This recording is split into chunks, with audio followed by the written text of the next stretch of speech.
দীর্ঘদিন ধরে পানীয় জলের সংকটে ভুগছে রাজধানী আগরতলার রামনগর। দীর্ঘদিন ধরে পানীয় জলের সংকট চলছে কৃষ্ণনগরের একাংশ।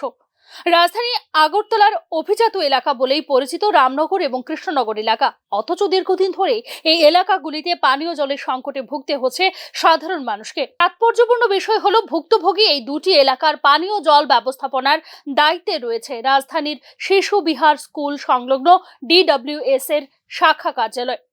গত 4 থেকে 6 মাস ধরে পানীয় জলের সংকট থাকলেও এক্ষেত্রে কোনো ধরনের হেলদোল নেই শিশু বিহার স্কুল সংলগ্ন DWS এর শাখা কার্যালয়টির। এরকমটাই অভিযোগ সাধারণ মানুষের। এটা তো আজকে মাস 4 ধরে পাইতেছি না, একদম আয় না। এটা কি সমস্যা, কিটা তো আমরা তো আর কইতে পারতাম না। আর পিডাব্লিউডিতে সরি, এই জলের এখানে ওয়াটার সাপ্লাই এনে কমপ্লেনও করা হয়েছে বেশ কয়েকবার, কোনোটা জল পাইছি না। একদম কতদিন ধরে এমন অবস্থা? মাস 4।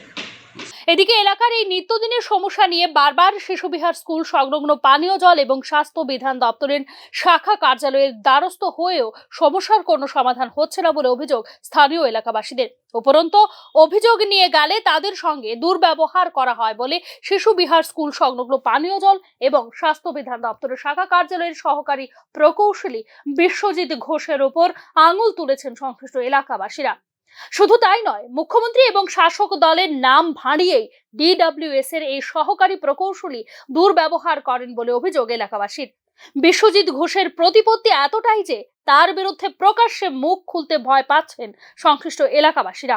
শাসক দলের একনিষ্ঠ কর্মী এবং মুখ্যমন্ত্রীর নাম ভাঙিয়ে শিশু বিহার স্কুল সংলগ্ন পানীয় জল এবং স্বাস্থ্য বিধান দপ্তরের শাখা কার্যালয়ে নিজের মৌরসি পাট্টা কায়েম করেছেন বিশ্বজিৎ ঘোষ। সময়মতো পাইপলাইনগুলি সংস্কার না হবার কারণে পানীয় জলের সংকটে ভুগতে হচ্ছে গোটা রামনগর এবং কৃষ্ণনগরের একাংশ এলাকা বলে জানিয়েছে শিশু বিহার স্কুল সংলগ্ন DWS এর শাখা কার্যালয়ের নিষ্ঠাবান কর্মীরা। জলের পাইপলাইনগুলি সংস্কার করে সংশ্লিষ্ট দুটি এলাকার পানীয় জলের দীর্ঘদিনের সমস্যা সমাধানে কোনো উদ্যোগ না নিয়ে শুধুমাত্র দুর্ব্যবহার করে সাধারণ মানুষের মুখ বন্ধ করে সমস্যার সমাধান করতে চাইছেন বিশ্বজিৎ ঘোষ। এই ধরনের আধিকারিকদের দিয়ে জনস্বার্থ সংশ্লিষ্ট গুরুত্বপূর্ণ দপ্তরগুলি সুষ্ঠুভাবে পরিচালনা করা সরকারের পক্ষে কতটুকু সম্ভব তা নিয়েই প্রশ্ন তুলছেন সাধারণ মানুষ।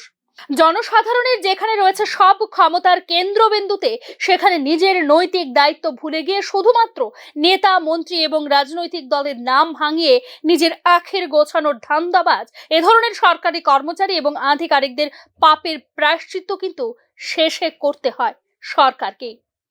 Bureau report, news now.